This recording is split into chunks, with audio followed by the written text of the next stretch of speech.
But with But this guy, do you think that at this point in time, do you think that he has only one source of income, or do you think that he has multiple sources of income? it will grow, but his main goal was first vertically, one source of income, not expanding to stock market, not expanding to learning something different, or additionally, he was first focusing on the vertical one source. And once he reached his goal, then he Then expanded. he diversified.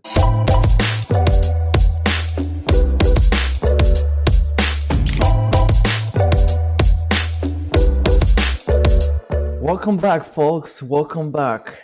Today we talk about multiple streams of income and why I think you should forget about this. Okay, so today we talk about multiple streams of income, and Monsui thinks you should have it. Now let's. Why do you think we should have it? And then I touch base on this why I think it's unnecessary. Well, I think this is going to be an interesting conversation today because I Yes. think that, yeah, I believe that multiple streams of income is absolutely essential because most people, think about this, most people, 90% of people have just one job, one stream of income. They might have a minimal interest income, i.e., interest they earn from savings in the bank or quote unquote savings. But most people actually are in debt, and that interest works against them, i.e., they're paying out interest every single month. What happens if that industry dries up? What happens if they lose their job? What happens if, for some reason, God forbid, they hurt themselves or something happens and they're unable to work? Like, for example, could you imagine if you are a builder and then, unfortunately, you break your legs? How are you going to make money? How are you going to put food on the table? And having multiple streams of income allows you to have some level of security. So if you lost your job today, a lot of people don't have much savings in the bank. And that basically means that runway from when they lose their job or leave one job, to the the next main source of income is there's no runway at all. Although, I encourage everyone to have a 3 to 6 months worth of savings in the bank, or 3 to 6 month worth of expenditure in the bank for unforeseens and things like this. Okay. So go on. Why is it not a good idea? So I think I need to differentiate between two different types of people. One type of people is those who are actually just driving for the money, and then those who actually want to build something around their passion, or they have like a vision for something. So if you are really just focusing on the financial aspect of it, yes, you're right. Multiple streams of income is a very nice protection for difficult times, Unforeseens and things like that. Yeah. The thing I'm referring to is more about the fact that if you are building something, forget about multiple streams of income straight away. Don't focus on, okay, I need to build this, I need to have this, I need to buy this. If you look at every single rich person or wealthy person, they started with one single income and they mastered this one single income stream fully vertically before they expanded through horizontally. And I think this is very important because I got confused as well. I was thinking of, okay, so we need 7 streams of income. We all know this. All those millionaires have 7 streams of income. They have properties, they have dividends, the average they have millionaire has stocks. 7, right? Yeah, and I say yes, that is correct. But if you look at every single one of them, they mastered one first, and then they extended to the next one and mastered this one, and so forth. So if you are in those shoes where you're currently building something, don't focus on expanding too fast. Master this one skill, master this one stream of income. And this is now not just about entrepreneurship. It's also if you want to have a career as an employee, this is good. You should not neglect this. If you really want to be employed, become a manager, excel your career income fully. try to switch jobs so you have better and higher pay raises, which you can achieve a 10% increase or even 15 to 20% increase if you just switch the employer. Do that until you're good with the job you're currently having, you're a director or a high-end leadership management position. And then you can think of, okay, maybe I should do some 401k. This is like a pension plan.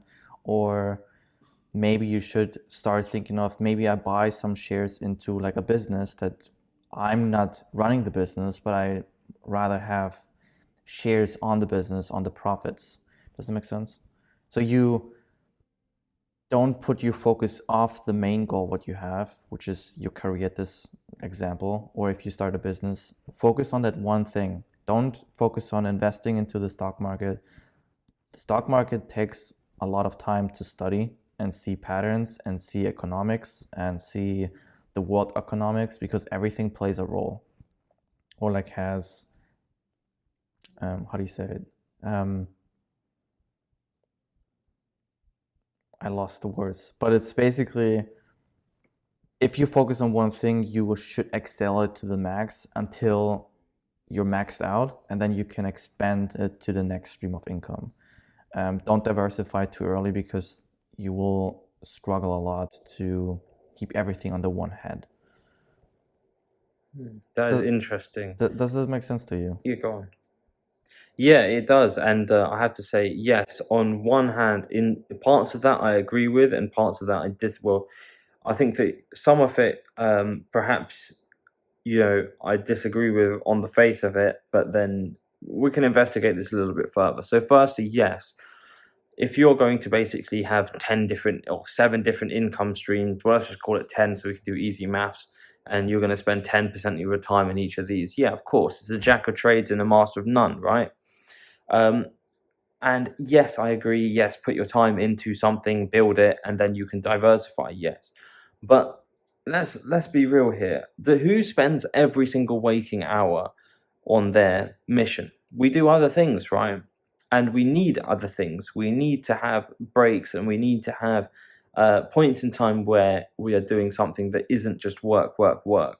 Now, I've done it before, and I've crashed and I've burnt many times, and that's why I try and strike a balance. So, a proposal that I learned some time ago, and I think that it is still very true, and I think it's a very good idea, is a 70-20-10 split, or a variation of that. It could be 70-20-5-5 or something like that. And what that basically means is you're spending majority of your time on the main thing. Always keep the main thing that is obviously bringing you the most amount of money, right? Or that is, providing you with the most amount of XYZ, whatever it is that you are after in life. And then essentially, once you're getting into that point, so for example, let's try and think of an example, right? So say you're a mechanic, you're spending 70% of your time doing your 9 to 5 job. Eventually, essentially, what you want to do is you want to be making that same salary, but then in 20% of your time through basically managing or something alternative within that same industry. Or it could be a completely different industry. So what you're doing is you're shifting things over. You focus on the main thing 70% of the time until you can basically have that systemized, producing income to a certain level with less time, rather than obviously 9 to 5, 40 hours a week. And then that shifts into 20%, and then you bring something else in as the main thing, and then you focus on that solely for a certain period of time until you build that up. And it basically moves down the scale, and then eventually things go all the way so small down the scale is that you're making money out of it without having to put so much time in. And that is how you build multiple streams of income. Is, yes, you don't go and do 10 things in one go. Is you split your time, keep the main thing. Then you have your side hustle, which could even be 70 and 30, right? You could have just one side hustle. And multiple streams of income is not built overnight. Nothing is. We weren't made overnight. We didn't come to this point overnight, right? And I mean, even it takes 9 months to get the baby out. And then it takes another 18 years, 20 years, 30 years sometimes for people to even understand a little bit of common sense. don't spend more than you earn, something like that, or that not all debt is bad. That is almost uncommon sense. And I also want to mention one other thing about the stock market, but I think I'll hold that till a little bit later. Do you have any thoughts on what I just said? No, continue because I need to form my words. But yeah, go ahead. Explain. What do you want to say about the stock market? Actually, before I get into the stock market, there's also a danger, and this is why if you're going to go 100%, 110% into one industry, there is a danger that that industry will change. The world is changing quicker than we've ever seen before, and everything is changing all the time. Outside, everywhere that you see, on a daily basis, on a minute basis, on a second basis, on a nano, even inside your own body, there's things going on every single second that is changing, on an atomic, subatomic level. So change is inevitable, and we have to learn how to move with those times and be almost fluid like water. So I'll give you one example. In just a few years, maybe, I don't know, 5 years or so, which isn't a lot of time, before, when they used to do these Hollywood style movie shots, they used to have a helicopter and they used to have a cameraman that used to cost thousands and thousands of dollars or pounds, right? Mm-hmm. Now a drone has replaced both of them. Both of those people are out of a job. They have to be able to transfer those skills into something else. And if they only ever focus solely on being a pilot for Hollywood movies, and they didn't have any time looking at other industries or thinking about other things, then it could put them in a very difficult position, because they will lose their job overnight. They'll lose their main source of income overnight.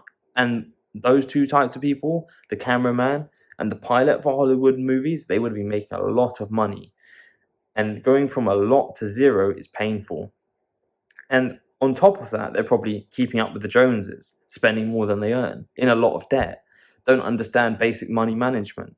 So it's almost a recipe for disaster. And this is why, look, at the end of the day, anyone listening out here, and you as well, Niclas, is that financial education is key. And then once you learn these little bits and pieces all over the place, then you come to your own decision, like, okay, how much risks do I want to take on? I've taken on risks that some people probably wouldn't take on. And I've also said no to risks that some people probably would have taken on. Mm-hmm. So it depends on you as an individual, all the knowledge that you've gained, obviously, over the years, and the people that you surround yourself with and talk to. So going to the stock market, do you want to jump in, or should we talk about the stock market a little bit? Okay, so now I can jump in. So you mentioned the drone and the pilot and the cameraman.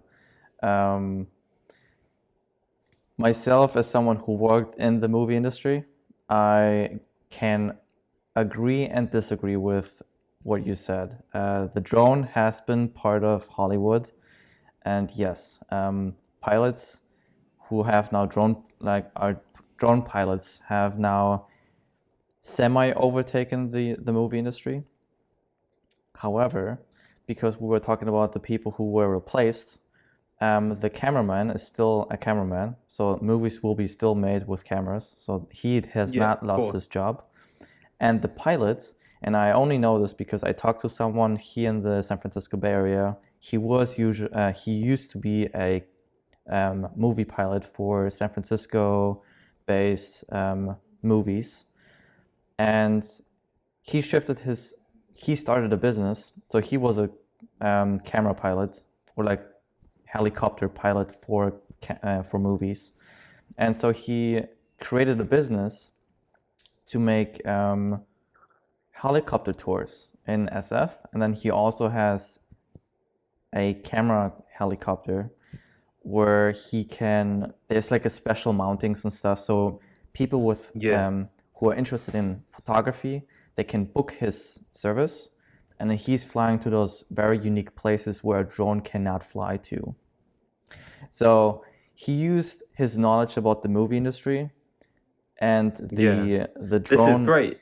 Okay, so this is only when you double down on 100% on your job, or this is just a job. But my narrative on this is focus on one thing until you are having the black belt.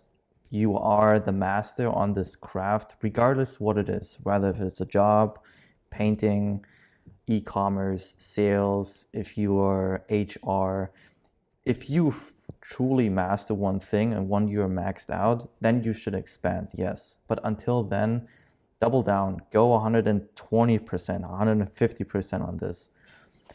And an example for why I mentioned the stock market is I invested into the stock market once I started working at my past job.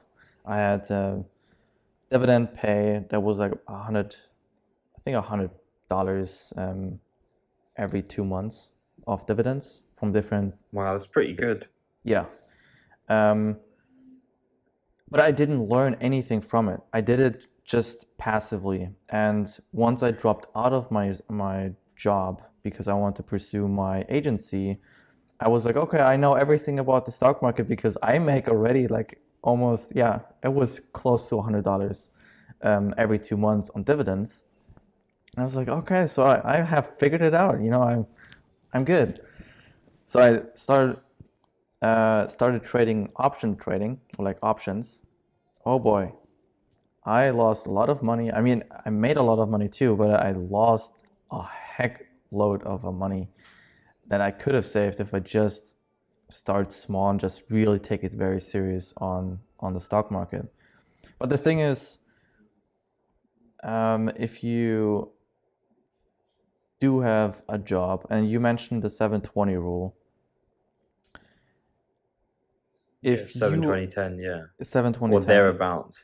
So the question I have for you now, before we dive into the next topic for you, but I'm curious because I've seen it on myself. But if you have a job and you spend 70% of your time, how can you expect 20% of your time to replace 70% of effort that replaces and exceeds the income you bring in from the 70%? No, it's not. I think maybe I misexplained it. It's almost like a stage thing. Like the 20 and 10 may not even be there at the beginning for most people. Look, first you've got to realize, okay, if you are working 9 to 5 and that's taking up a lot of your time, and you're saying, okay, just focus on one thing, yeah, just focus on flipping burgers, for example, then how do you expect to become financially independent just doing that? You have to have a side hustle. And I know that, you and I, we both have side hustles. Yep. We don't focus on just one thing the whole time. But the idea here is, like, for example, say you're learning something, right? You're working and you're learning in an apprenticeship, and it's taking a lot of your time. Once you've then got that qualification, learn or whatever, you can then move to the next stage, consultancy, right? Where you make more money in less time. At that point in time, you can choose to then turn that into, say, it doesn't even have to be 70-20-10. It could be, you will do that job 90% of the time, say. You don't have anything on the side. Maybe you're just reading books and things like that, which isn't a stream of income, but it's a split of time, right? And then you're reading books and you're learning other things, maybe other skills. Then you come to the consultancy point and you decide, okay, let's in fact work half the amount of time. So now we're spending 50%, earning perhaps the same amount of money, or 80%, maybe 80% of what you were earning before. And then now you've freed up your entire other time, which you can then use to investigate into other things if you want to do that. It's very much like, it's not a hard and fast rule, but it is a rule that allows you to go into business, systemize it, and then take your hands off, allow that business to work for you rather than you work for the business, and then work onto the next adventure, or adventure, maybe a adventurous venture, whatever. But like, look, at the end of the day, I need to interrupt. Sorry, I need to interrupt. I still have a hard time to understand 7-20-10 or whatever the percentages are. So if we take on the burger man, burger flipping person. I think this is why I mentioned those two different variables. One is the one who wants to build something very big and huge, and the other one wants to have a career.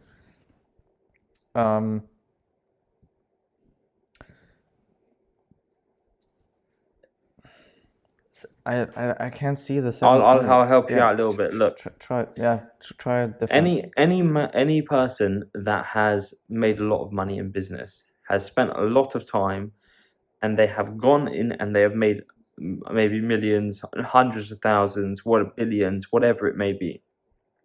They get to that point. They have financial advisors around them. They have all sorts of treasury departments and things like this, yeah? Perhaps within their own businesses or independent consultants, right? These sorts of people will tell them to hedge against risk. And these sorts of people will say, and this is why every single wealthy person out there invests in properties, because we want to park our wealth. And people want to park their wealth, right? Because we know that money in the bank is going down in value. We have inflation. Today, £1 will buy you a pint of milk. Next year, it's going to cost you £1.10. Same unit of goods or services cost more. Therefore, if you had that money just in the bank, you now can't buy what you could buy a year ago. So this is why having money in the bank, it does not work if you're going to build wealth, right? We need other forms to Oh yeah, I basically get that. keep that capital, right? Yeah, I just want to go back to the burger flipping person because I want to take his example to showcase why Yeah. why Okay. we So can yeah, agree let's to go for this disagree one. for this. But it's okay. So Let's go. I think this will touch on the stock market as well because this is almost a real life example. Sorry, someone's calling me. This is almost a real life example. Yeah. So say I'm flipping burgers, right? It's taking 70% of my time. What I would do, and this is what I actually did do, is I learned about the stocks market. And I don't just learn about. what is There's your two goal different though? things. What is your goal? This is the main question what I need to ask first before we dive into what he is doing because I differentiated the person who wants to build versus the one who wants to have a career or chases money solely. Okay.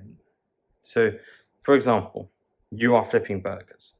You listen to a podcast. You somehow find a podcast like this. You understand that your money is just going down in value.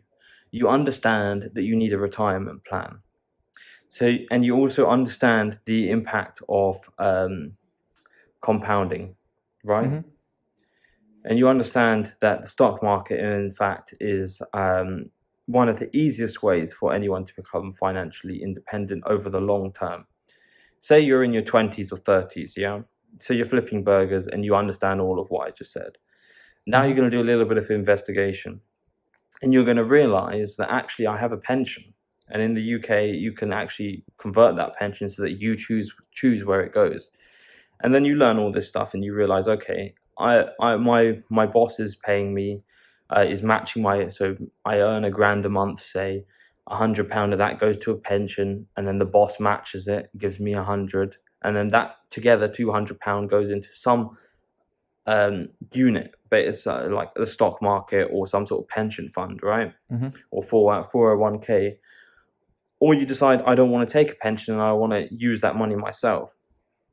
This person flipping burgers will soon enough learn that actually, if I just invested that amount over the next 30 years, I would have enough to retire on 40 grand a year, say. And then what they do then is they learn about stocks market for 20% to 30% of the time. Once they learn about it, they set up that payment every single month going into essentially the stock market, averaging the stock market, and then now they basically don't have to put that time in, and yet they are making money out of it. Okay, so A small amount, yes, but it compounds. This person has no passion for it. It's just he wants financial independence, correct? Yes. Okay. Then I agree with you. Yep. Because then if you have passion for something, and you're going to put 110% effort into it, yes, I agree with that. But realistically, you're not working 24 hours a day on that passion project, right? There's other things that's going on, and you, like I said, you need a break. You need to take yourself out of the thing to then go 100 miles an hour into the thing. I guess we have to disagree on this one, but it's okay. So the reason why I say this is the person who owns all the rights for the McDonald's chain for most of European McDonald's licenses. He was flipping Yeah. burgers. And this is why I say, do you have a vision for something particular or not? So the guy who is flipping the burger and has a vision for, he wants to own one huge area or sector in terms Exactly. of Then you spend your out franchise of work license. hours working on your passion project until that becomes the main thing. Yeah. And you make enough in your passion project or in what you actually want to do in life. So say I'm flipping burgers, yeah, and I want to go and build a business, I don't know, in telecommunications. Oh, hold Then I on. spend I wasn't done yet. I wasn't done yet. Wait. Go So on. if let's say I'm the the burger man, and I flip burgers for a living, but my end goal is to own the North American rights for franchise distribution. But I flip burgers. I want to get to understand how the restaurant works. So I flip burgers, I work 80 hours a week, and I do this for 2-3 years. Then I get 80 hours, promoted. wow. Oh yeah, I mean I did it for I did work 80 hours a week for the dealership I used to work for, in terms of dealerships. But yeah, let's just say, because it's a real story, I need to find the references for it. But ultimately what happened is he gets promoted to be the store manager, and at some point he became a store manager for multiple locations until he had enough money saved up. And this is why investing would have been terrible, because he would have not access to it, but he saved it. And he used that money to purchase his first franchise location. And with the first franchise location, for McDonald's at least, every franchise has different rules and regulations in terms of how the profit distribution is, who's taking care of the market research, etc. But McDonald's is very well known for, McDonald's itself, the corporation, does a lot of research on who does, where's the most markets, what markets are better, what menu items are best for this location. So McDonald's has a lot of information of what performs best. And this is what he notices, that McDonald's knows, the corporation knows what's best. So he is investing into, like, he continued working in his one franchise location until he expanded. And then he got recognition from McDonald's, and then they got into contact with him because he went all in to this McDonald's location idea. But he started flipping burgers. He was not interested in the stock market. He was not interested in starting a business. His main goal was own the franchise rights for, I think, 2 countries. That was his aim. So that's why 110%, if you have passion for something, find something that you can work on day in, day out, and you are okay with neglecting everything And they else. always say, isn't it? You find your passion and you never work a day in your life, or something along those lines. But with this guy, do you think that at this point in time, do you think that he has only one source of income, or do you think that he has multiple sources of income? It will grow, but his main goal was first vertically, one source of income, not expanding to stock market, not expanding to learning something different, or additionally, he was first focusing on the vertical one source.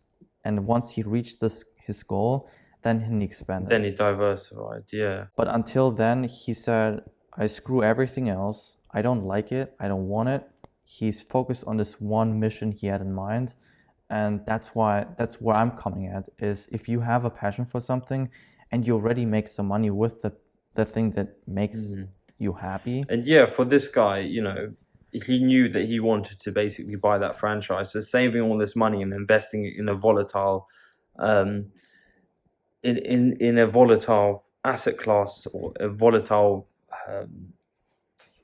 what do you call it? Basically, the stock market's volatile, right? So if he had invested it in that, it could have gone down 20%, and then now you can't buy that franchise. Yeah. There are obviously assets that preserve wealth rather than potentially make wealth over the, well, no, that's incorrect. Like, so for example, like you could quote unquote invest in gold, which is highly unlikely to go down in value, while still preserving that capital value and keeping it up with inflation, right?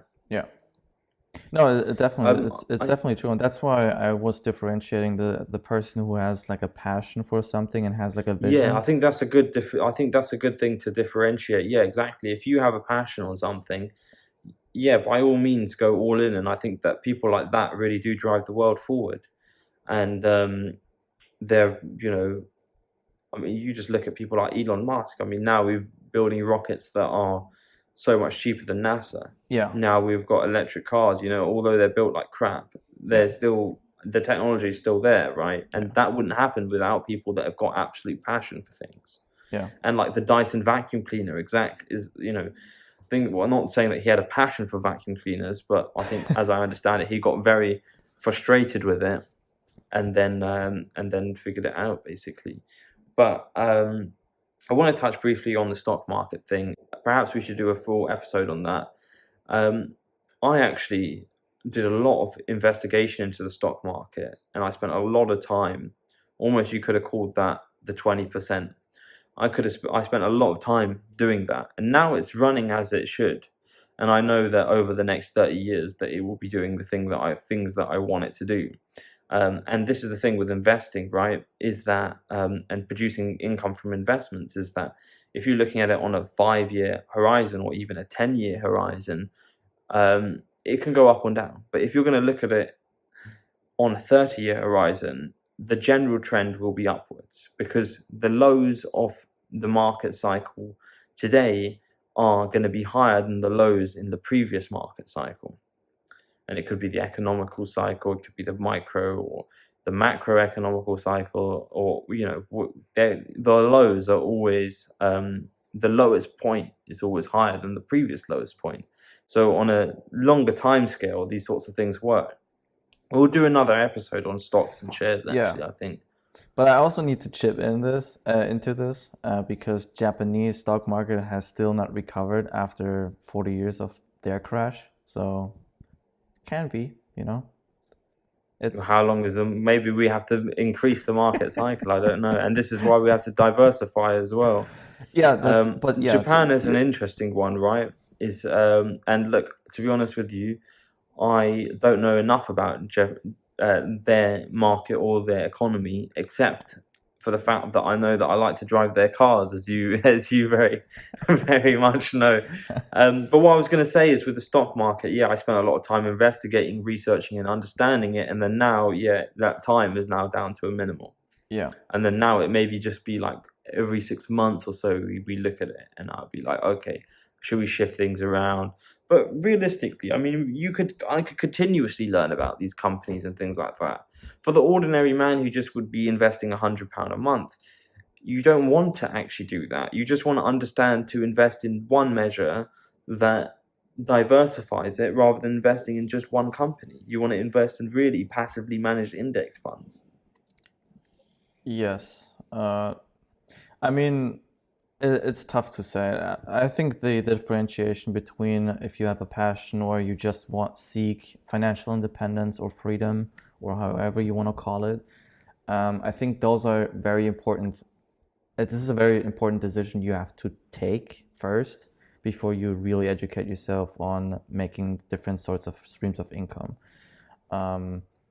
If you I think also we should mention, say if you have a passion, right, like painting, for example, and you really want to make money out of that, chances are that you're actually not going to make money out of that on day one. You will need another source of income to sustain that passion project, in the hope that one day you will make money on it, right? It doesn't have to be that you just paint like a street painter or whatever. You always can work for an architecture company. You can always work for a design company. You always can work in the design related industry. to it, yeah. It's still related to your passion. And this is what I mean by your job should represent your passion. And if you don't have a passion for building a business, then you shouldn't think of this that much. Then think of what job brings in the most money. And then with the most money you get from the job, which is just 40 hours a day, 40 hours a week, then you can take the income, and then you have to research, okay, what can I do with the money to grow over time?